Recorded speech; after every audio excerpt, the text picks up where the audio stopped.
안녕하세요. 오늘은 고린도전서 9장을 같이 여러분들과 공부해 보도록 하겠습니다. 우리가 8장 이어서 이제 9장에서는 이제 사도권에 관한 것입니다.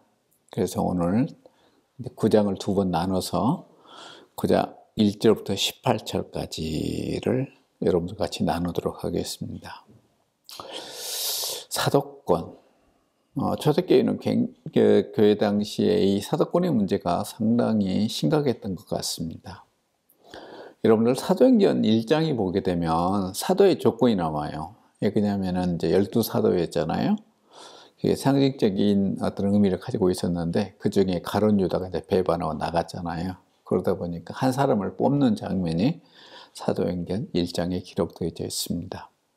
그러면서 사도의 조건 중에 그런 게 있어요. 거기 사도행전 1장에 보게 되면 처음부터 우리 함께 했던 사람들, 예수님과 함께 동행했던 자들 중에서 어떤 사도의 자격이 있다라고 사도행전은 얘기하고 있습니다. 근데 여러분도 아시다시피 바울에게는 가장 큰 흠이 예수님을 인간적으로 눈으로 직접 보지 못했다는 그런 한계가 있었잖아요. 그러다 보니까 고린도 교회에서 끊임없이 자기가 선교했던 그 지역에서마저도 자기를 통해서 복음을 전해봤던 사람들도 시간이 지나면서 바울의 사도권에 대해서 항상 의심을 갖고 바울의 주장에 대해서 어떤 권위를 두지 않으려는 그런 경향이 있었던 것 같습니다. 그래서 이 문제를 바울이 오늘 고린도전서 9장 1절부터 18절까지 해서 아주 깊이 있게 심도 있게 자기의 사도권을 방어하고 그리고 자기가 어떻게 사역하고 있는가에 대해서 우리가 이제 그 사도로서의 삶의 자세 이런 것을 얘기하고요. 그러면서 오늘날 우리가 교회 지도자들, 특별히 목회자들이 어떤 삶의 태도, 목회자뿐이 아니죠. 장로님이나 집사님도 마찬가지입니다. 그래서 우리 어떤 삶의 태도를 가지고 교회 생활을 해야 되는가에 대해서 오늘 바울은 얘기를 하고 있습니다. 자, 본문을 들어가 볼까요? 자, 바울의 사도적 변호, 모두의 선을 위해 권리를 내려놓는 개인적인 모범이라는 거죠. 고린도서 9장에 바울의 사도적 권한을 얘기했고요. 복음을 값없이 전하기 이러한 권리를 포기했다 그러고 바울은 자신의 사도적 정체성과 청지기 직분을 여기서 제시하고 있죠. 그러면서 바울이 1, 2절 이후에 이후에 중간 부분에서 바울이 이제 그 사도권에 관해서 아주 여러 가지 차원에서 자신의 권리를 그 근거를 대고 있습니다. 그래서 그런 그 부분이 아주 우리가 수학적인 의미를 많이 가지고 있죠. 그래서 바울이 여러분도 아시다시피 우리가 이제 바울 그러면 공부를 많이 했던 사람으로 취급하잖아요. 근데 바울은 그 당시에 다소란 지역 자기 고향에서 아주 거기 유명한 대학 그 당시에 교육도시였거든요. 그것에서 많은 공부를 했던 것 같습니다. 그런 과정에서 그 당시에 어떤 학문의 가장 중요한 그 과목 중에 하나가 학교에서 가르치는 중요한 것 중에 하나가 수사학이었거든요. 얼마나 논리적으로 다른 사람과 얘기를 하고 연설을 하고 또 우리가 법정에서 자기 자신을 얼마나 또 변호사들은 또 그 당시도 변호사가 있었거든요. 어떻게 사람들을 잘 설득할 수 있는가, 재판장을 설득할 수 있을 것인가 하는 그런 문제가 중요했거든요. 그래서 지도자나 종교 지도자나 그리고 재판에서나 이런 수사가 굉장히 중요했습니다. 그런 공부를 충분히 했던 것이에요. 그래서 특별히 중간 부분에서 바울이 이 수사학을 잘 구사하고 있습니다. 그래서 오늘날 우리가 그 교회 안에서도 목사님들 설교할 때요, 논리적이어야 됩니다. 그래서 바울이 우리한테 보여주는 여러 주장들을 보게 되면 굉장히 논리적이에요. 그래서 우리가 교회 성도들한테 접근할 때도, 복음을 들고 나아갈 때도 항상 논리적인 원병과 또 그런 방법론을 늘 염두에 두고 설교문을 작성해야 됩니다. 자, 우리가 1, 2절 바울의 사도권 변호죠. 자, 내가 본문을 읽어보도록 하겠습니다. 내가 자유인이 아니냐, 사도가 아니냐, 예수 우리 주를 보지 못하였느냐, 주 안에서 행한 나의 일이 너희가 아니냐. 다른 사람들에게는 내가 사도가 아닐지라도 너희에게는 사도이니 나의 사도됨을 주 안에서 인친 것은 너희라. 자, 우리가 이 본문을 읽어보면 1, 2절을 보게 되면은 이게 물론 고린도전서가 고린도 교인들을 향한 편지죠. 그렇지만 거기서 가장 우리가 여기 1, 2절을 통해서 그냥 읽어봐도 느낄 수 있는 거, 분해해보지 않았더라도 우리가 이것을 일일이 세밀하게 분해해보지 않더라도 느낄 수 있는 것은 그 당시 고린도 교인들이 바울이 사도권에 대해서 의심을 품었다는 것을 알 수가 있습니다. 그래서 바울이 그런 얘기를 듣고 이 9장에서 처음 시작하면서 이 이야기를 했던 것입니다. 자, 본문을 보다 세밀하게 분석해 보도록 하겠습니다. 내가 자유인이 아니냐, 사도가 아니냐, 예수 우리 주를 보지 못하였느냐, 주 안에서 행한 나의 일이 너희가 아니냐. 우리가 한글 성경에서도 네 부분으로 나눌 수 있겠죠. 내가 자유인이다. 내가 사도가 아니냐. 내가 예수를 직접 보지 못해, 이제 세 번째가 초대교회 사도들에서 굉장히 중요한 사도가 될 수 있는, 사도로서 후회라도 인정받을 수 있는 중요한 요소 중에 하나 있거든요. 그러면서 이제 마지막 부분, 네 번째 부분에서 주 안에서 행한 나의 너희가 아니냐. 너희가 나를 통해서 복음을 알게 되었고 예수를 만나게 되지 않았느냐 하는 얘기를 하고 있는 것입니다. 여기서 내가 자유인이 아니냐, 내가 사도가 아니냐. 그래서 만약 사도권에 대한 강한 의문이 고린도 교회에 있었다면 이런 질문이 제기되지 않았을 것이다. 없었다면, 사도권에 대해서 도전하지 않았다면 이런 질문은 없었을 것입니다. 그렇지만 바울은 여기서 교회론의 일부로서 사도로서의 권위를 언급한 것이 아니라 8장에서 이미 논증한 우상의 칭문을 바쳤던 고기를 먹는 문제의 연장선상에서 강한 자들과 긴 논쟁을 이어가고 있다. 이제 교회 안에서 바울에게 이 사도권 문제를 제기했던 사람들도 어찌 보면 강한 자들이었던 것 같아요. 사실 고린도 교회에 강한 자와 약한 자가 있었지만 약한 자는 별로 교회에서 소리를 내지 않죠. 어찌 보면 조용한 사람들이죠. 그렇지만 강한 자들은 소리도 내고 자신들의 의견을 개진도 할 뿐더러 그것뿐이 아니라 그걸 통해서 교회 당체를 이끌어 가려고 하죠. 오늘날도 마찬가지죠. 2000년이 지난 오늘날도 똑같은 현상이 교회에서 벌어지죠. 그래서 이런 자들을 염두에 두고 쓴 표현이라는 것입니다. 그래서 바울은 너희 강한 자들과 마찬가지도 나도 자유인이라는 것을 입증하고 있습니다. 여기서 이어지는 세 번째 부정과 강한 수사학적 질문이죠. 그래서 이제 수사학에서 무엇이 아니지 않느냐라고 강한 질문을 하고 있는 것이죠. 그래서 마지막 질문, 주 안에서 나의 행한 일이 너희가 아니냐는 바울의 사도권에 대한 가장 강력한 증거이다는 것입니다. 내가 고린도 지역에서 복음을 전해서 너희들이 예수를 믿지 않았느냐, 그것이 사도권에서 가장 중요한 요소 중에 아니냐. 너희들은 나를 사도로서 받아들여야 되지 않지 않겠느냐라고 바울은 질문하고 있는 것입니다. 그래서 바울은 모든 대상으로부터 자유롭지만 그는 스스로를 모든 사람을 위한 종이 되었다는 거죠. 여기서 이제 얘기하는 거죠. 그래서 바울의 사도권의 근거는 첫 번째, 다메섹 도상에서 자신이 경험한 예수를 만나는 장면이 사도행전에 나오죠. 근데 그것은 단순한 환상 이상으로 생각했다는 것이죠. 이 사건을 바울은 다른 제자들이 부활하신 주를 만난 사건과 동일하게 생각했다는 것입니다. 그래서 우리가 이제 초대교회에서 중요한 요소 중에 하나가 이제 부활한 주님을 만난 경험이죠.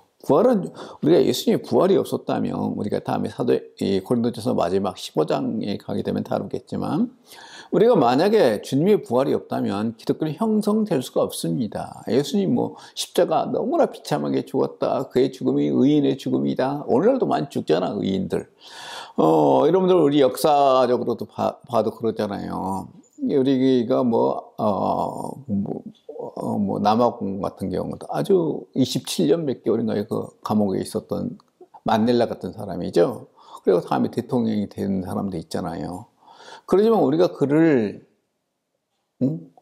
우리가 이제 그렇다고 해서 그 사람이 참 인간적으로 훌륭하다 그러지만은, 그럼에도 불구하고 우리가 만델라를 갖다가 우상화하지는 않잖아요. 신으로 생각하지 않잖아요.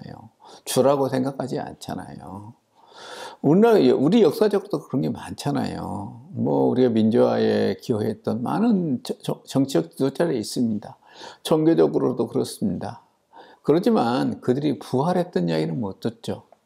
우리가 기독교의 어떤 십자가 사상도 굉장히 중요하지만 부활도 그 못지않게 중요합니다. 그래서 예수님의 십자가 짐이 십자가 가지고 있는 사상이 의미 있게 만든 것은 부활이 있었기 때문인 것입니다.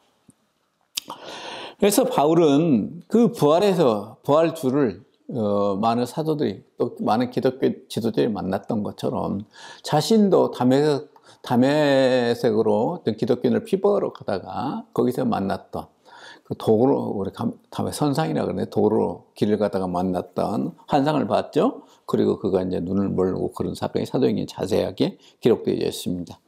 그런 것들을 그 어떤 이의명령, 예수님께서 자신에게 사도로서의 이의명령을 주었다고 인식했던 것입니다. 또 바울은 자신의 삶과 십자가와 그리스도의 중심적인 삶을 일치시킴으로 스스로가 사도임을 증명했다. 바울은 승리주의에 빠진 고린도 성도들을 책망하였다는 거죠. 그래서 바울은 자신이 그렇게 예수님을 만난 다음에 삶이 완전히 변했어요. 바울이 다메섹스 선상에서 만나고 또 그 당시에 선지자죠. 선지자를 통해서 바울 자신이 어떤 사명을 구체적으로 받는 이야기가 사도행전에 기록되어 있습니다. 그렇지만 바울이 그 사건, 거기서 만났던 그 사건, 예수님 만나고 사명을 받았던 그 사건을 다음에 삶의 개판이었다면 아무것도 아니겠죠. 그러면 그 삶을 통해 십자가, 그리스도 중심적인 삶을 통해서 자신의 삶을 통해서 복음을 증거해냈습니다. 그래서 세상 사람은 성지에 빨리 빠져있죠. 고린도 교인들도 마찬가지입니다. 오늘날도 마찬가지죠. 여러분, 세상에서는요, 어떤 승리했던 사람, 시험에 합격했던 사람, 무슨 옛날에 우리나라에서 제일 중요한 게 시험이었어요. 그래서 각종 고시 있죠. 고시, 또 공부 잘해서 의사가 되는 것, 오늘날도 마찬가지잖아요. 회계사 되는 것, 그뿐이 아니라 애국 가서 공부 열심히 해서 박사 받는 것, 그런 세상이 있었어요. 근데요, 이제 여러분 그런 세상 끝났습니다. 제가 우리 우리 이 강의를 위해서 AI도 쓰고요. 또 다른 것들 위해서 AI를 많이 써보고 있습니다. 제가 유료로 쓰고 있어요. 돈을 지불하고 쓰고 있는데요. 너무나 AI가 잘해줍니다. 여러분, 논문을요, 제가 이렇게 논문 제목에서 이렇게 논문을 써달라 그러면요, 10분 이내로 써줍니다. 10분에 15분 정도면은요, AI가 지가 리서치 싹 해서 그 과정까지 매 반복해가면서 논문을 써서 15페이지, 16페이지짜리 소논문을 써서 내줍니다. 깜짝 놀랐어요. 여러분들 대학에서요, 앞으로, 그 리서치 페이퍼 못 낼 것 같아요. 옛날에 제가 학교에서 가르칠 때 학생들한테 리서치 페이퍼 내라고 하려면 굉장히 고통스러워 하거든요. 저도 고통스러웠어요. 그 과정을 겪으면서. 그러지만 이제는 그런 페이퍼를요, AI에 써줘요. 이런 세상 속에서 우리가 어떻게 교육을 해야 될 것인지 하는 문제가 아주 심각합니다. 그래서 교육의 패러다임이 바꿔야 돼요. 완전히 바뀌어야 됩니다. 그래서 승리 중심적인 삶이 우리 인류 역사상 계속되어 왔어요. 앞으로도 그럴 것입니다. 그렇지만 그 안에 본질적으로 지금은 변화선상에 맞이하고 있습니다. 좋은 대학? 의미가 없어진 것 같아요. 제가 이렇게 하게 되면 너희 아들은 좋은 대학 안 보낼 거냐 그렇게 얘기하겠지만은, 물론 좋은 대학 갈 수 있으면 좋죠. 그러지만 그 환경이 조금 사람들의 인식이 그렇다는 것이지 본질에 있으면 능력적으로 변한 것 같습니다. 제가 들었던 이야기인데요. 근데 미국의 우리 MIT 같은 거요, 보스턴에 있는 MIT, 하버드, 그쪽에 이제 10개 대학 좋죠? 공과대학에서는 MIT하고 이제 칼텍이라고 그래요. 캘리포니아 공과대학이 미국에서 이제 1, 2등을 다툽니다. 그런데요, 이런 공과대학에 입학하게 되면은 회사에서 온다 그래요. 야, 너 이 졸업해봐야 학교에서 별로 공부 같이 하지 않을 거 아니야. 혼자 할 거 아니야, 공부. 그러니까 우리 회사에 와라. 우리 회사에서 이렇게 몇몇 경험해가지고 네가 어떤 창업을 하게 되면은 우리 회사에 지원해 줄게. 그렇게 나온 사람들이 지금 세계적인 인물들이 다 되어 있습니다. 여러분, 하버드, 우리 이 컴퓨터, 도스에서 그 시로 넘어왔죠, 지금. 인도로 넘어. 인도 이걸 처음 문을 열었던 사람도 하버드 1년 다녔다던가요? 다니다 그만둔 사람이잖아요. 그뿐이 아니라 지금 세계에서 최고 부자 누구죠? 전번에 뭐, 이런 사람들. 다들요, 대학 때 막 창업했던 사람들이에요. 능력주의. 미국이라는 환경이 그렇겠지만 우리 사회도 그렇게 변화될 줄 압니다. 자, 능력주의에 대해서 바울에서 분석하고 있어요. 그래서 능력주의는요, 세상 속에서 자신들의 사고 속에서 깨져가는 환경입니다.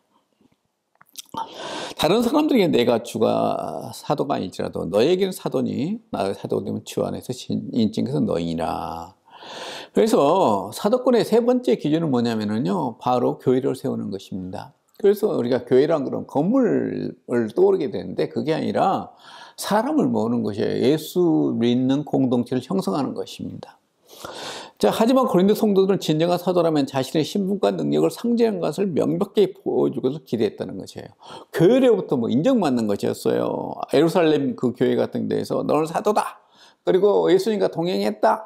뭐 이런 것들이 허세, 외형이 중요했던 것입니다. 그런데 고린도 성도의 이런 행위는 바울에게는 사도적 정체성에 대한 일종의 배반을 인식되어졌다는 거죠. 여기서 다른 사람이란 게 나와요. 다른 사람들에게는 이게 누구냐? 이들은 아마도 다른 신자들 또는 다른 공동체에 의미할 것이다. 또는 일부 믿지 않는 사람들을 의미할 수 있다. 그런 이야기가 있습니다.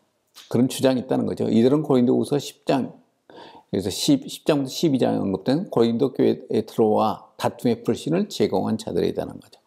고린도 교회의 이기 원인은 내부와 외부 모두부터 가능성이 있다. 그러겠죠? 그래서 여기서 스프라기스라 인장이라는 걸 표현하고 있죠. 인치했다고 얘기하고 있잖아요. 이것은 밀랍의 도장을 새긴 박지로 표시하거나 스탬프를 찍는 것을 의미한다는 거예요. 도장이죠. 오늘날 얘기하는 것을 의미합니다. 자, 여기서 신학적 문법적 요소를 보게 되면 수학적 질문, 바울은 내게 여기서 수학 질문부터 우크라는 그 헬라어 단어를 써가지고 질문을 계속하고 있죠. 그래서 헬라어의 부정문 플러스 의문문은 긍정적인 답을 당연시하는 수학법입니다. 그래서 알료시즈를 쓰고 있어요. 헤오르카 같은 경우 의미가 여러분들 카로 끝나게 되면 완료형입니다. 그래서 한때 보았다. 그래서 과거의 사건이 현재까지 영향을 미친다는 의미를 보고 있다는 거죠. 비유적으로 인장이라는 것이 있죠. 바울 사도직에 인장했다. 그래서 사도 세우셨음을 보증하는 공적 입문서 역할을 했다는 거죠. 그래서 1, 2절은 헬라의 문법적으로 수사적 질문과 완료 시제 관계 그리고 비유적 상징을 통해 바울 자신의 사도 정당성을 고린도 교회 자체에 교회에게 자체로 인정하는 부분이다는 것입니다. 바울의 사도적 권리 3절부터 14절까지입니다. 나를 비판하는 자들에게 변명할 것이 이것이니 우리가 먹고 사실 권리가 없겠느냐? 우리가 다른 사도들과 주의 형제들과 게바와 같이 믿음에 참여된 아내를 다니고 다닐 권리가 없겠느냐? 어찌 나와 바나바만 일하지 아니할 권리가 없겠느냐? 누가 자기 비용으로 군복무를 하게 되냐? 누가 포도를 심고 그 열매를 먹지 않겠느냐? 누가 양떼를 기르고 그 양떼 젖을 먹지 않겠느냐? 내가 사람의 예대로 이것을 말하노니 율법도 이것을 말하지 아니하느냐? 모세의 율법에 곡식을 밟았다는 소에게 망을 씌우지 말라 기록하였으니 하나님께서 어찌 소들을 위하여 염려하심이냐? 오로지 우리를 위하여 말씀하심이 아니냐? 과연 우리를 위하여 기록된 것이니 밭가는 자는 소망을 가지고 갈며 곡식 뜨는 자는 함께 얻을 소망을 가지고 떠는 것이라. 우리가 너에게 신령한 것을 뿌렸은즉 너에게 육적인 것을 거두기로 과하다 하겠느냐? 다른 이들도 너에게 이런 권리를 가졌거나 하물며 우리일까 보냐? 그러나 우리가 이 권리를 쓰지 아니하고 범사에 참는 것은 그리스도의 복음에 아무 장애 없게 하려 함이로다. 성전의 일을 하는 이들과 성전에서 나는 것을 먹으며 제단에서 섬기는 이들은 제단과 함께 나누는 것을 너희가 알지 못하느냐? 이와 같이 주께서도 복음을 전하는 자들이 복음으로 말미암아 살리라 명하셨느니라. 바울은 고린도 교인들이 물질적 재원에 대한 자신의 권리라고 한 주제를 두고 다양한 표현들을 여기서 여러 가지 방향에서 얘기를 하고 있습니다. 그래서 로마서에서 철학자들과 순회 전도자들 1세기 굉장히 많았어요. 그 네 가지 중요한 삶을 방법으로 네 가지로 삶을 꾸려갔다는 거죠. 그래서 자기가 설교하거나 또 그 사람들을 뭔가 연설하고 그러면 사례를 받았어요. 그 다음에 이제 후원을 받습니다. 어떤 단체로부터 후원을 받든지 아니면 유력한 사람들로부터 돈 많은 유력한 사람도 후원을 받죠. 구걸도 했어요. 그래서 그 당시에 철학자들, 특별히 우리가 이제 그 당시에 디오게네스를 따르는 그런 그 철학자가 있었거든요. 그런 사람들은 구걸을 했다고 해요. 그렇지 않으면 자신들이 스스로 일을 했답니다. 이런 네 가지 방법이 있었다고 그래요. 우리가 인류가 살아가면서 특별히 종교 지도자들이나 어떤 또 인간의 정신적인 지도자들이 누구나 이 네 가지에 다 의존하고 있습니다. 오늘날도 마찬가지죠. 바울은 데살로니가에서 사회 갈 때까지 일반적으로 후원을 단념하는 일, 천막잡으로 삶을 꾸려갔다고 그러죠. 우리가 데살로니가 전후서가 제일 먼저 기록되어졌죠. 그래서 바울의 담액선상 일을 하고 나서 그런 일이 있고 나서 예루살렘에 가서 이제 실 만나잖아요. 사도들을 만나고 그 아라비아 사막에 가서 3년 동안 거기서 이제 기도와 성경 말씀 묵상하겠죠. 그런 일에 3년을 보내고 난 다음에 이제 사역을 시작하게 되죠. 그런데 처음 사역을 하고 나서 얼마 있다가 이제 첫 번째 편이가 데살로니가 전서예요. 근데 후원을 받지 않았어요. 그래서 천막 작업으로서 삶을 꾸려갔습니다. 그래서 이제 특별히 이 고린도 지역, 이 지역에 와서 이제 브리스와 아굴라를 만나죠. 그래서 이제 브리스와 아굴라가 천막 일을 하는 어떤 가게 주인이었으라 생각을 해요. 그래서 거기에서 바울이 일하지 않았는가 생각합니다. 연구자들은 바울이 자신의 생계를 꾸릴 비용을 아굴라의 작업장에서 얻었다고 보고 있다는 거죠. 브리스 아굴라죠. 고린도 교인들은 바울이 자신의 권리를 포기한 것은 스스로 부족했기 때문이 아닌가라고 의심을 했던 것입니다. 자, 나를 비판하는 자들에게 비험한 것은 이것이니 3절에서 가장 논쟁된 부분은 하우테라는 것입니다. 이것이니라고 표현했죠. 이 부분을 가리키는 것이 무엇인가 했다는 거죠. 앞에서 언급된 바울의 주장, 앞에 전체 주장을 자신이 예수님을 만났고 고린도 성도들과 교회를 세운 사실을 이것을 의미한다, 지시한다, 주장을 하죠. 이게 이제 지시대명사예요.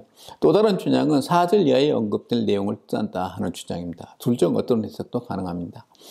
바울은 앞에서 수사적 질문을 통해서 문제를 설정한 뒤 다음은 바울을 비판하는 자들을 향한 그의 변명을 진술한다. 이 4절 이하라는 것은요, 바울이 고린도 교회에 있는 여러 가지 문제들을 하나하나씩 들춰내잖아요. 그 핵심에는 십자가 사상을 벗어난 고린도 교인들의 삶입니다. 교회 앞에 보는 분열뿐이 아니라 그대로 쭉 이어지는 고린도 교인들의 여러 가지 형태. 제가 지난 학기에 얘기했고, 지난주에는 8장을 얘기했잖아요. 그래서 이런 특별히 교회 안에서의 성적인, 도덕적인 타락들뿐이 아니라 여러 가지 문제를 또 강한 자, 약한 자의 그런 문제를 다뤘던 것입니다. 이것들을 의미한다. 그런 주장이 있다는 거죠. 고린도 교인들이 바울을 두고 검토 또는 조사일지를 받고 있다는 것을 암시한다. 교회 안에서 바울에 대한 반대 세력이 강했다는 것입니다. 고린도 교인들이 행한 바울에 대한 거절, 바울의 추방문과 추가 서신을 쓰도록 했던 바울의 지속적인 아픔의 원인이 되었다는 거죠. 이 구절에 가진 핵심적인 가지는 바울의 사도권이 단순한 자기의 방어를 넘어선다는 점이 있다는 것입니다. 바울은 자신의 사도권을 부정하는 비판자들의 질문을 역이용하여 자신의 가진 권리, 엑수시아라고 하죠. 헬라어로는 먼저 강력하게 증명하고 이후에 그 권리를 포기하는 역설적 행동을 통해 그들을 교훈하는 수작적 전략을 구상하고 있다는 것입니다. 그래서 이 논리적 전개를 통해 바울의 사도권은 자신은 흠없는 사도로 입증하는 것을 넘어 사도가 가진 마땅한 권리를 포기하는 모범을 제시함으로써 고린도 교인들의 미성숙함을 책망하고 올바른 신앙의 방향을 제시하는 고차원적 가르침을 하고 있다는 것입니다. 우리가 먹고 마실 권리가 없겠느냐? 1, 3절부터 질문의 주어가 단수입니다. 근데 4절에서 복수인 이유에 대해서 사도직에 관한 우리란 주장은 6절에는 바나바를 염두에 둔 표현이다. 바나바 아시죠? 바울을 처음으로 이제 안디옥 교회에 초청했던 사람입니다. 그래서 4절에 고린도 교인들이 바울이 사도로서의 모든 권리를 가졌음을 알게 하려는 의도이다. 첫 번째 질문은 우리가 음식과 음료에 대한 권리가 없겠느냐. 그래서 권리가 자유를 의미한다면 바울은 어떤 음식을 먹을 권리를 포기했지만 먹을 자유를 가졌다는 것을 강조하는 것입니다. 우리가 다른 사도들과 주위의 형제들과 개바와 같이 믿음의 자매된 아내를 데리고 다닐 권리가 없겠느냐. 그래서 5절의 두 번째 질문은 우리가 다른 사도들과 주의 형제들과 개바와 같이 믿음의 자매된 아내를 데리고 다닐 권리가 없겠느냐. 그래서 이제 사도들이죠. 개바도 거기에 속하고, 그렇지만 개바는 굉장히 중요한 초대교회의 어떤 지도자 있잖아요. 그 다음에 야고보를 주의 형제들인 거 야고보와 또 우리가 유다 같은 경우이죠. 우리 유다서가 있잖아요. 계시록 앞에 있는 서재. 거기도 유다서도 예수님의 동생 유다가 썼다고 얘기를 하고 있습니다. 그래서 이 초대교회 지도자들은 예수님의 형제들 그런 그룹이 있었고요. 또 하는 그룹은 사도들. 그리고 이제 그 사도들 중에서 이 총 그룹의 처음에 리더였던 게바였고, 다음에 우리가 시간이 흘러가면서 야고보로 넘어갔다고 우리가 보고 있습니다. 근데 이 예루살렘 교회가 이제 다음에 없어져 버리잖아요.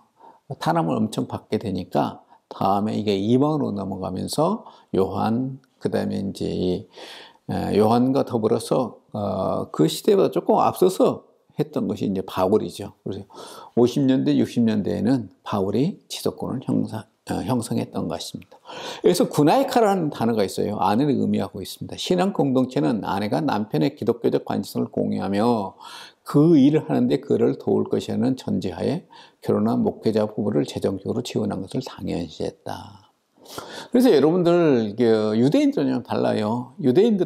오늘날 유대인들은 여러분 오늘날 유대인 납비가 많아요. 그래서 여러분들 혹시 현대 유대교회에 대해서 지금 이스라엘에서 벌어진 상황을 보게 되면은요, 납비들은 일을 하지 않습니다. 오늘날 납비들은. 그리고는 옛날 우리가 이제 1세기 당시 납비들이 일을 했거든요. 바울도 일종의 납비 출신이잖아요. 유대 납비. 근데 이 납비들이 일을 해서 바울도 그 전통에서 일을 했던 것 같아요. 근데 오늘날 납비들이 일을 하지 않고 와이프가 일을 합니다, 대신. 그래서 경제적인 것들은 여자가 전부 책임지는 그런 것이 오늘날 유대의 현상이에요. 바울은 자신의 삶의 방식이 엄격하게 소수의 선택 사상을 보여주고 있고, 주의 형제들이 마리아가 낳는 다른 자녀들로 홍감복음서에 언급된 자들이다. AD 2세기 중후반에 마리아의 평생 동정녀 개념이 유경이죠. 야고보 복음서에 처음 등장합니다. 그 이후 야고보에 대한 이벽 동생 개념이 탄생했다. 오늘날도 개신교 안에서도 그렇게 주장하는 사람도 있어요.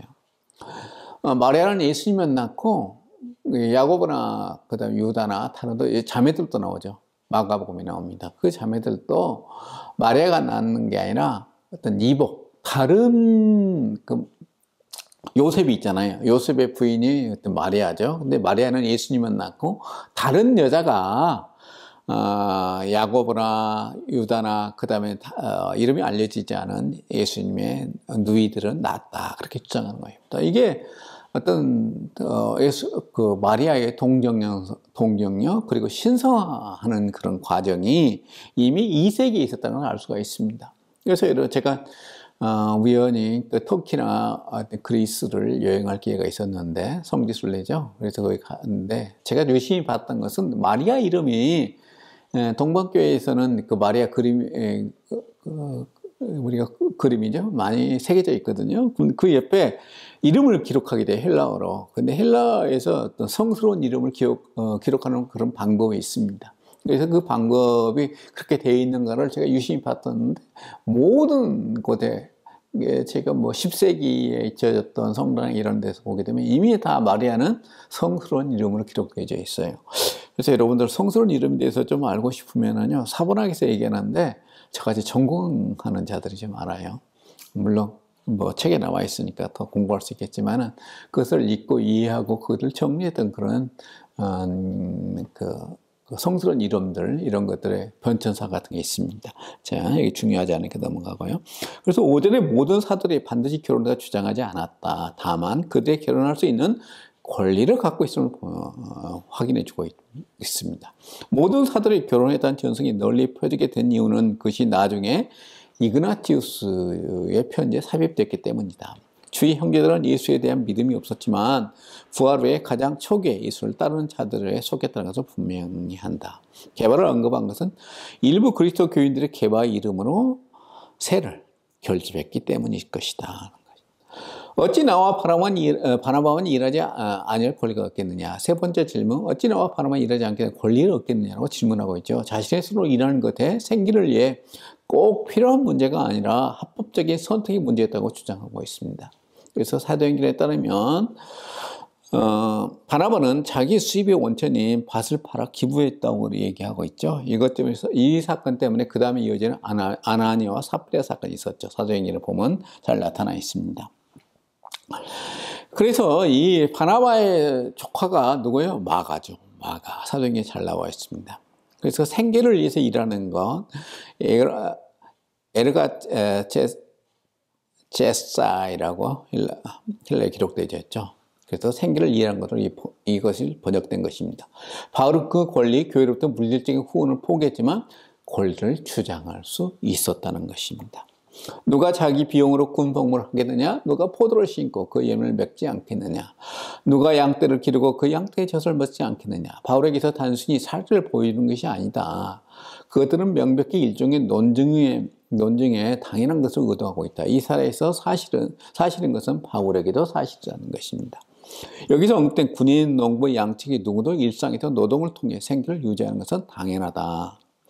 그래서 스트라티우에타이라는 것은 군복무를 들어가고 해요. 우스피오이스는 것은 파피루스의 묘비의 일꾼의 품석을 가리키지만 보다 일반적인 배급품 또는 음식을 의미한다. 포테는 부정의 부사로 부정의 의미를 확장시키고 있다는 것입니다. 이것을 해석해 보면 당신은 어떤 사람이 군 복무를 한다는 것을 한 번이라도 들어본 적이 있습니까? 라고 번역이 가능합니다. 그 다음에 제가 헬라 길게 인용해놨는데 투스 뷰티웨이 암페로나나 카이톤 카르폰 아우트 욱 SCA. 그래서 우리는 포도 열매를 먹지 않는다. 혹은 그 열매를 전혀 먹지 않겠네요. 번역 가능합니다. 세 번째 유배에서 먹는다는 의미를 가진 SCA는 사용한 것은 목자들도 우유를 마시고 유제품을 먹기 때문이다. 내가 사람에게도 이것을 말하노니 율법대로 이것을 말하지 않느냐. 콜린스라는 사람이 있어요. 고린도전서 주석서로 주석서를 꽤 두꺼운 것을 썼죠. 이 부분은 나는 이것을 인간의 권위에 근거해 말하는 것이 아닙니다. 라고 번역을 하고 있죠. 그래서 호노모스는 모세 오경을 가리키고요. 바울은 신명기 25장 4절을 인용하고 있죠. 여기서 레게이와 레고, 그래서 레게이가 레고에 비하여 보다 격실과 같은 표현하고 주장하는 자들도 있습니다. 사람의 예대로 일상생활에 기록된 생각이 근거한다면 너희의 지원을 받는 것이 마땅하다는 것입니다. 바울은 공통적인 경험 또는 합리적인 관습과 하나님의 권위에 호소하고 있습니다. 모세의 율법의 곡식을 밟아 떠는 소에게 망을 씌우지 말라 기록하여 있으니 하나님께서 어찌 소를 위하여 염려하시느냐. 그래서 우리가 이제 신명기 25장 4절인데요. 그래서 일꾼이 추수를 물질적 유익을 즐길 수 있다는 논쟁의 성경 말씀을 변증하고 있죠. 그래서 일하는 동물에게 자비를 베풀어야 하기 때문에 소에게 망을 씌우는 것을 금하고 있다. 바울은 이 구절을 우리를 위하여 말씀하심으로 보고 있습니다. 이 부분에서 우리가 사람을 위해서 하는 거기 때문에 특별히 하나님의 사역을 하는 자들에서 이 구절이 이들을 갖다 바울은 쓰고 있죠. 이 부분에서 바울의 구약의 고려점을 보게 되면 첫 번째, 바울은 구약 본문 그 자체를 진술하는 것이 아니다. 두 번째는 바울은 고대 근동에서 알맞게 법의 실질적이면서도 유치적인 특징을 잘 이해했다는 거죠. 세 번째, 구약에 대한 바울의 주망은 그리스도 안에서 얻는 그의 새로운 종말론적 실존에 따라 적용되었다는 것입니다. 그래서 구약을 아주 그 뭐랄까 문화적인 의미로 해석하는 게 아니라 구약 성경은 전부 어떤 신학적인 그런 관점에서 해석해냈던 것입니다. 그래서 신약의 종말론적 관점에서 얘기했다는 것이에요. 그래서 신명기 25장 4절의 해석에 있어서 다양한 견해가 존재하지만 여기서 헤이지라는 사람이 있어요. 직구대학 교수인데 신명기 24장 25장에서 언급된 율법 규정은 거의 모든 인간 존재의 존엄성과 공의를 장려하는 역할을 하고 있다는 것이에요. 자, 곡식을 떠는 것에 대한 한절에 삽입된 것은 어떤 사람들이 고난 또는 공공의 무방비한 상황에 놓여 있는 것에 대해 인간의 분별력과 인간의 동정심을 불러일으키는 것과 매우 잘 부합한다. 다장마당에서 곡식을 거두는 데 이용되는 소에게 먹을 것을 주는 것은 결코 금지해서는 안 되듯이 사도들에게 먹을 것을 공급하는 것을 금지해서는 안 된다. 11절 우리가 너에게 신령한 것을 보였은즉 너에게 육적인 것을 거두기로 과하다 하겠느냐. 바울은 신는 것과 거두는 것에 인간관계 원리를 적용하고 있습니다. 이 원리를 적용한 것은 신명기 20장 6절의 비유적인 표현에 기초하여 다른 구약 구절을 암시하고 있다는 거죠. 아볼로와 베드로가 고린도 교인들로부터 육적인 유익을 받았다는 사실을 근거로 바울은 자신의 방어 대상에 포함시키도록 했다는 거죠. 여기서 권리는 바울이 사도직을 수행하는 결과로 이루어진 물질적 지원에 대한 권리를 의미합니다. 바울도 다른 사람들과 마찬가지로 사역의 상, 미소스랑 상 혹은 이게 이제 임금 그런 뜻도 있어요. 혹은 보상을 하나님으로부터 받는 것이라는 거죠. 어떤 영향력 있는 사람들에게 재정 지원을 제안을 통해서 바울은 자신들 편으로 끌어들여 바울을 자신의 영향력에 들이는 시도를 했을 가능성이 있습니다. 하지만 바울은 이런 시도를 거부한 것입니다. 하지만 바울은 빌립보 교회의 경우 교회 전체가 후원에 참여했기 때문에 기쁜 마음으로 후원을 받아들인 것입니다. 바울이 항상 자백만 했던 거 아니에요. 선문들을 받고 그랬어요. 그렇지만 그게 어떤 목적을 두고 바울을 어찌 보면 옥죄하려고 자신들의 편으로 끌어들이려고 하는 것은 바울은 단호하게 거부했던 것입니다. 다른 이들도 너희에게 이런 권리를 가졌거든. 하물며 우리일까 보냐. 그러나 우리가 이 권리를 쓰지 않냐고 범사에 참는 것은 그리스도의 복음이 아무 장애 없게 하려 함이라. 그래서 스테고메는 쓰고 있어요. 여기서 지장도 주지 않으려고 우리가 장이라는 거죠. 않으려고 스테고메가 참는 것이죠. 태도를 사회적으로 강한 자들이 결코 취하야 하지 않았던 태도라는 거죠. 티나 앵코펜, 장애물로 번역되죠. 이 단어는 끼어들다에서 화상했고 이 은유는 적의 접근을 방해하려고 시도하는 군사적 배경에서 유래했습니다. 그래서 바울은 복음을 위한 길을 불편하게 만드는 어떤 장애인도 제공하지 않는 것을 암시하고 있다는 것입니다. 그래서 고린도 교인들은 바울이 고린도 교회부터 정계적 후원을 받지 않으니까 바울이 능력 없어 그런 거예요. 사도로서 지위가 불안하기 때문에 또 그런 자격이 없기 때문에 그런 거 아니냐라고 의심했던 것입니다. 여기서 거기에 대해서 바울이 이런 얘기를 하고 있는 것이에요. 여기서 바울은 권리를 쓰지 않고 법내에 참는 것은 그리스도의 복음에 아무 장애가 없게 하는 것이다. 바울이 이런 태도는 지와 종교적 교훈으로 혼잡하겠던 순회 철학자들도 전도자들에게 상반되는 것이다. 바울은 그들과 대조를 의도했다는 것입니다. 성전의 일을 하는 이들이 성전에서 나는 것을 먹으며 제단에서 섬기는 이들은 제단과 함께 나는 것을 너에게 알지 못하느냐. 여기서 이제 성전은 것은 유대인들을 염두에 둔 그 표현이고 제단은 이방인. 그래서 이방의 어떤 그 우상 숭배를 사는 데도 제단이 있을 거 아니에요. 그것을 얘기하는 표현입니다. 그래서 제사장이 바치는 제물과는 대조적으로 이스라엘 백성이 바친 소제는 제사장들이 먹을 수 있었다. 이 관습은 기원의 1세기 유대교 성전과 그리스도 로마 정교에서 발견된다.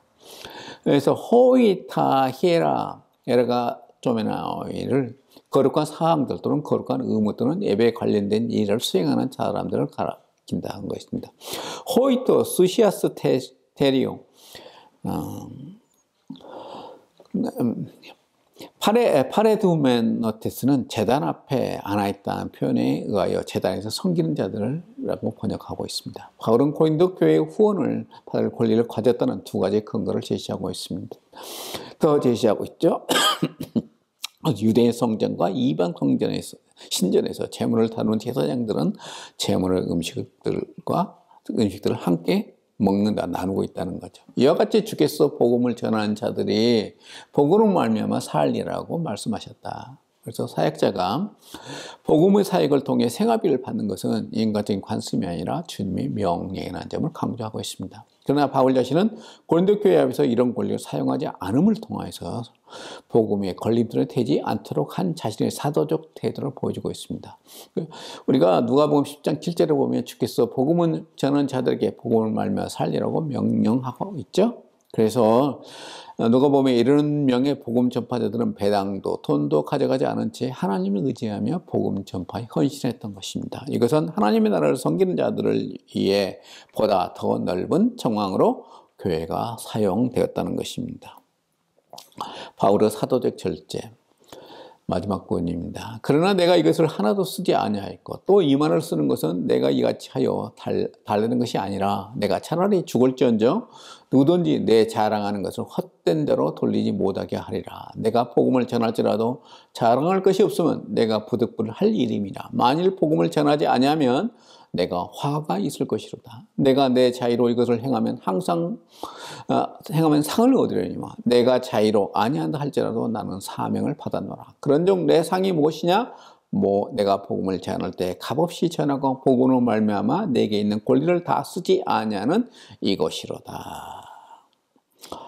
자, 바울은 지금까지 논의에서 자신의 권리를 사용하지 않았으며 그 권리를 이제 와서 확보하고자 서신을 쓰고 있지 않습니다. 바울은 누구든지 내 자랑하는 것을 헛된 대로 돌리지 못하도록 했습니다. 바울은 복음 증거가 그의 자랑이 될 수 없는 이유는 자신이 강제 아래 있는 사람이기 때문이라 주장하고 있어요. 하나님이 바울을 통해서 복음 전하도록 강력하게 주장했다는 거죠.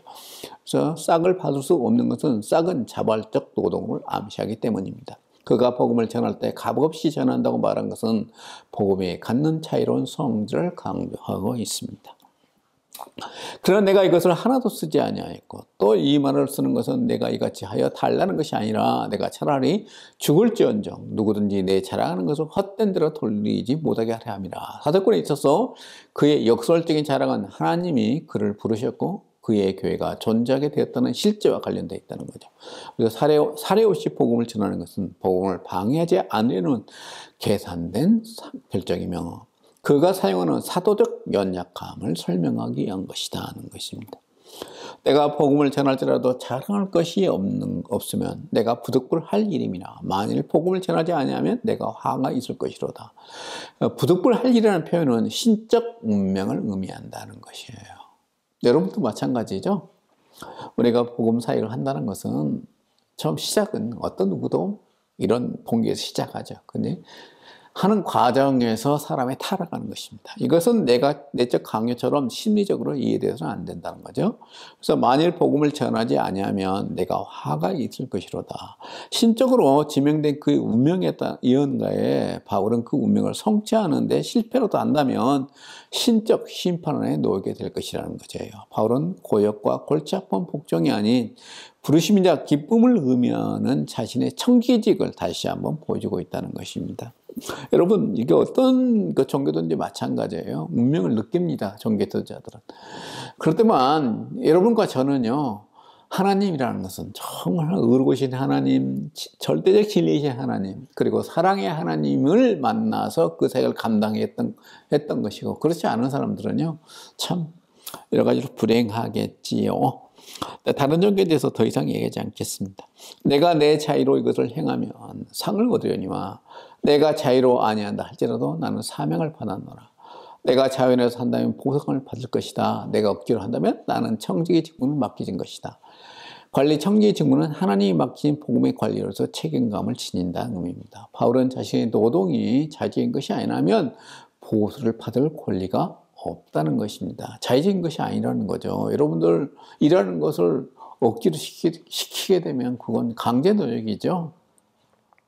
강제노역하고 임금 안 주죠. 그래서 우리가 자본주의 국가에 살고 있는데 자발적으로 노동을 하고 거기에 대해서 임금을 주는 거잖아요. 그런 의미를 담고 있습니다. 그런즉 내 상이 무엇이냐? 내가 복음을 전할 때 값없이 전하고 복음으로 말미암아 내게 있는 권리를 다 쓰지 아니하는 것이로다. 그래서 그러면 나의 보상이 무엇인가 질문을 던지며 스스로 답을 하고 있습니다. 값없이 복음을 내어놓는 것이다. 그래서 경제적으로 부담을 주지 않았다는 거죠. 복음 안에서 나의 권리를 남용하지 않기 위해서 그랬다는 거죠. 바울에게 어떤 의미에서 보수를 받지 않는 것이 바울에게 보수가 되었던 것입니다. 모세의 비용 지불은 모든 것으로부터 그의 사도적 자유를 허락했다는 것이에요. 그래서 바울을 경제적인 것을 통해서 그를 어떻게 마음도 조정하려고 하는 세상적인 모든 것들을 바울은 차단했던 것입니다. 바울은 자신이 앞에 논증했던 것에 대한 권리를 가졌지만 그것을 사용하면 오용으로 비칠 가능성이 있다고 생각했다고 주장합니다. 그래서 그런 복음을 위해서 거절했다. 하지만 이런 규정은 바울을 인간적 제한으로부터 자유롭게 해주었다는 것입니다. 여러분들, 바울은 정말 철저하게 복음전도가 자신의 삶의 모든 것이었습니다. 여러분들, 목회자는 그런 자세로 살아야 됩니다. 저도 끊임없이 유혹받아요. 특별히 가정생활을 해야 되기 때문에 제 와이프가 그런 문제를 다 해결하고 있는데, 이따가 하면 저한테 약간의 기분 나쁘고 서로 다툼이 이렇게 신경질이 나게 되면 저한테 얘기해요. 돈도 못 버는 사람이라고. 그때만 자존심 상하죠. 그래서 그때는 저는 항상 하나님께 기도합니다. 하나님, 저도 돈 좀 벌게 해주세요. 그러지만 한 번도 하나님께서는 저에게 경제적으로 내가 노동을 통해서 어떤 경제적인 것들을 일을 허락한 적이 별로 없었어요. 유학실에 아르바이트를 좀 했던 것 같아요. 그리고 그 전에 총각 때 학교로부터 제가 돈을 받아가지고 생활했었습니다. 참 그래요. 그 이후로도 항상 이런 식이었습니다. 그래서 오늘 세상에서 얘기했던 것처럼 그런 정기적인 임금을 받고 생활했던 적이 별로 없었어요. 그러지만 제가 사명의 성경을 연구하고 또 그걸 통해서 사람들에게, 그걸 필요로 하는 사람들에게 가르치는 일을 지금까지 해왔고 지금도 하고 있습니다. 지금도 저는 이제 나이가 먹었으니까 주님 이제 그만해도 되지 않습니까? 라고 생각할 때마다 주님께서 분명히 저한테 다시 말씀하셔요. 너의 하나님 일을 계속해라. 그래서 요즘에는 유튜브 같은 게 있잖아요. 그래서 유튜브와 또 여기서 강의를 통해서 우리 연구원에 와서 이 강의를 통해서 계속 해나가고 있습니다. 이게 하나님께서 언제까지 허락할지 모르지만 저는 참 기쁜 마음으로 하고 있어요. 자, 오늘 이야기를 다시 한번 제가 AI를 통해서 이 내용을 전부 요약해봐라 했더니 이렇게 요약을 했습니다.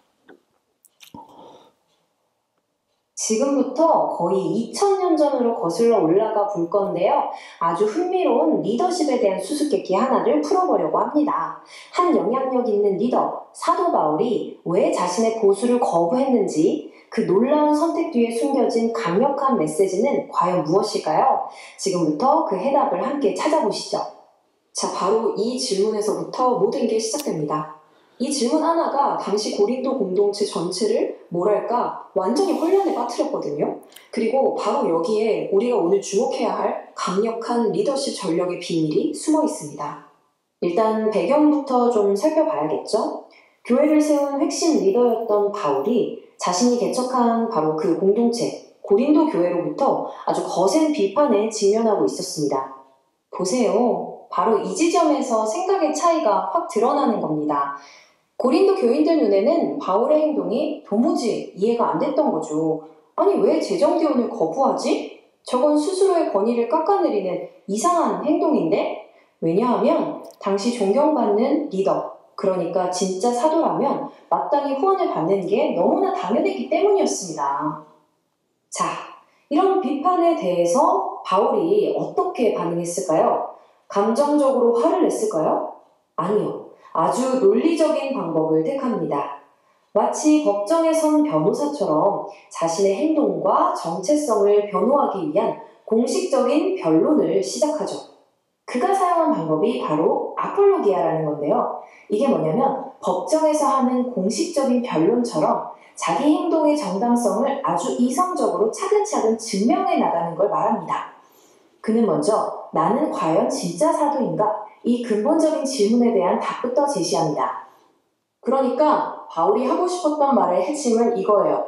내 리더십이 진짜라는 가장 확실한 증거요? 바로 여러분 자신입니다. 자, 이렇게 자신의 권위를 딱 세운 다음에 바울은 이제 다음 단계로 넘어갑니다. 그가 사용하지 않는다고 비판받았던 바로 그 권리들에 대해 누구도 반박할 수 없는 논증을 펼치기 시작하죠. 그러면서 다른 존경받는 리더들, 예를 들면 베드로나 예수의 형제들, 다들 이 권리를 누리고 있지 않냐? 이렇게 짚어주는 거죠. 여기서부터 바울이 아주 상식적이면서도 강력한 비유를 3개나 연달아 던지는데요. 첫 번째가 이겁니다. 대체 어떤 군인이 자기 돈 내고 전쟁에 나갑니까? 그리고 또 누가 포도원을 정성껏 가꿔놓고 그 열매를 맛보지 않겠어요. 마지막으로 양떼를 돌보는 목자가 그 젖을 마시는 건 너무 당연한 거 아닙니까? 원칙은 너무나 명확하잖아요? 일하는 사람은 당연히 그 노동의 대가를 누릴 자격이 있다는 거죠. 심지어 그는 고대의 율법까지 인용합니다. 이게 그냥 동물 얘기가 아니라는 거예요. 노동의 가치를 인정하고 그에 대한 보상을 보장하는 건 아주 신성한 원칙이다 라고 강조하는 거죠. 그리고 마침내 이 논증에 마침표를 찍습니다. 사역자에 대한 지원이 그냥 좋은 아이디어나 관례가 아니라 예수님이 직접 하신 명령이었다고 선포하는 거죠. 자, 여기까지 들으면 어떻습니까? 자신의 권리에 대해서 정말 철통같이 논증을 했잖아요. 그럼 당연히 그러니까 나를 지원하십시오. 이렇게 나와야 정상 아니겠어요? 모두가 그렇게 생각했을 겁니다. 그런데 바로 이 순간 바울이 완전히 판을 뒤집어 버립니다. 네, 바로 이 한 문장이 이 모든 미스테리의 핵심입니다.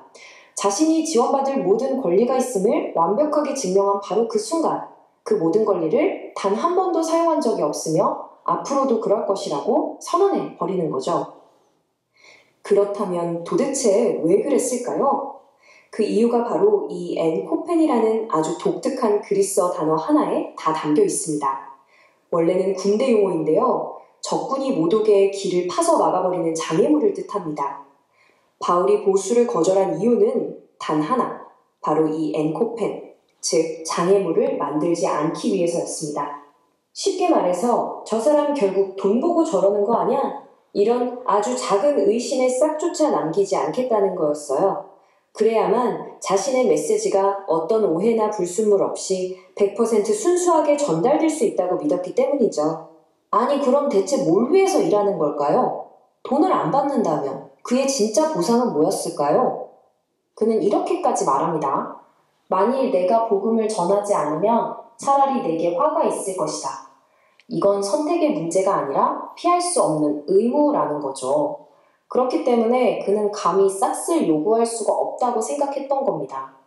그는 이 모든 논증의 끝에서 스스로에게 마지막 질문을 던집니다. 그리고 그 대답 속에 그의 전략에 모든 것이 담겨 있죠.